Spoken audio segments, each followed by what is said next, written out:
Everyone, I know it's been a while. I got a strike a few videos ago that you can go back and look on Rumble. So from here on out, I'm going to keep things censor friendly on here, but please know that I do have more information. It's very detailed, talking and speaking openly over on Rumble. So go check that out after this one. But this article I want to share with you guys because it got my attention when I was doing some research for the other video, and it's the demand for portable precious metals spikes with rising uncertainty. Now, several times we've talked about the need for diversifying your portfolio, however you want to make it work best for you and your family, but we've talked about and touched base on metals.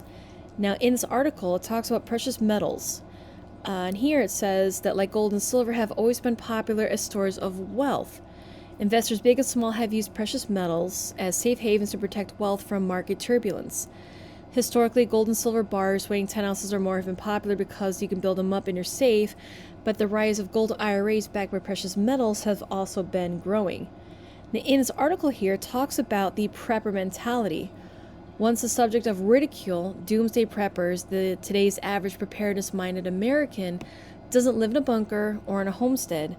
They're living in the suburbs or on recently purchased land in rural areas, having left behind the cities with rising crime, crowded streets, and skyrocketing costs of living. The modern lifestyle prepper wants precious metals that they can carry on them at any given time. Now think about stuff as small as 1 gram of silver. Now that could be used for bartering and trading for anything as small as bread or maybe eggs, but depends on where you're living and what your needs are and how bad things may be. Now we're talking about, in this article, they're talking about jewelry and coins.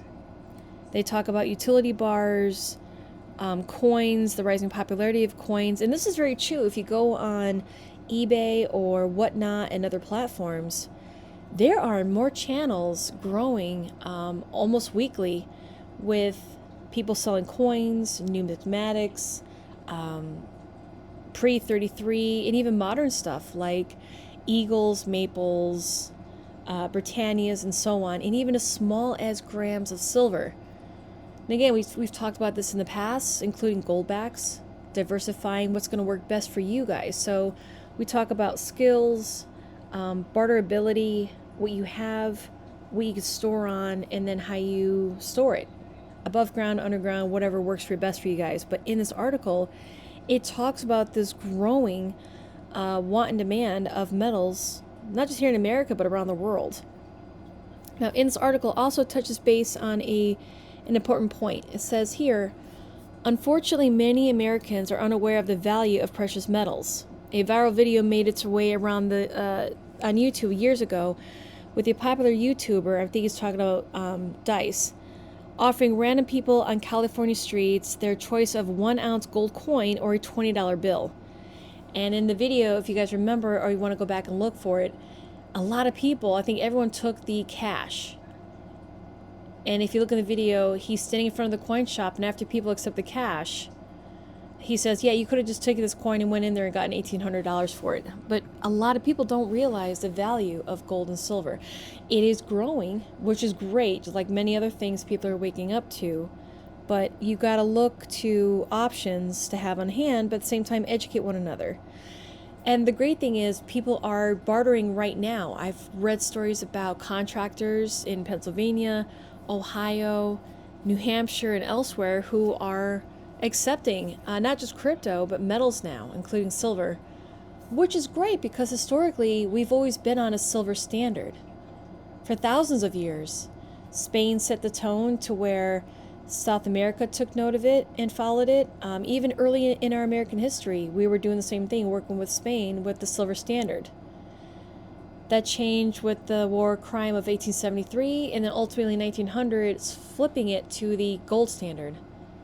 But historically, like cycles, everything corrects itself, and we go back to what is known best, and that is things that work, things that are functional every day, including a silver standard. So something to take note of when it comes to history and just educating yourself and knowing what your options are. Now it says here that since most Americans see coins as having little value, it may be difficult to find bartering partners who appreciate the value of precious metals being held. Again, just educate one another. as we are aware of right here, the BRICS, concerns about the economy stem from multiple angles: inflation, interest rates, the border crisis, rising crime, and not just that, but BRICS. The BRICS nations are having a big meeting in October. So we have inflation cuts, possibly, more likely, now with the Fed just having their meeting this week, kind of greasing the wheels for that to happen. I think it's going to be a quarter that's going to happen in September. October is going to be the big BRICS meeting. And then November we have our election, and then so on. So again, we have time to get your house in order, get what you need built, skills learned, and so on. Talk to one another, get your friends and family on board if you can. It doesn't hurt. Again, just a couple of generations ago, we had root cellars. We had people canning food and gardening, victory gardens, and so on. Go online, get educated, get yourself aware of what's going on, and keep doing what you're doing. If you're new, keep learning, but start somewhere. Just a little bit here and there is going to be great. If you've been with me for a while now and appreciate that, keep doing what you're doing. Keep learning, but expand on that. If you can get people on board, friends and family, to help them out, have that support network, even better. I've been communicating with people in many different states, sharing ideas and advice, and I love it. It's great that more people are getting on board, and this is how we right a lot of wrongs right now and make these corrections. So take care of yourself first, and then you can be an asset to others. But I just thought this article is very interesting. If you want to pause at any point and read it again or share with someone, a lot of great information, very eye-opening. Again, a lot of people are getting on board. They're waking up, which is great. I guess better late than never. But with that being said, enjoy the video. I hope we took something away from this information in the article. But go check out Rumble. I have a lot more information over there that I'll be sharing with you guys. Leave feedback. I love your ideas. With that being said, you guys be safe and well. And I'll talk to you again next time.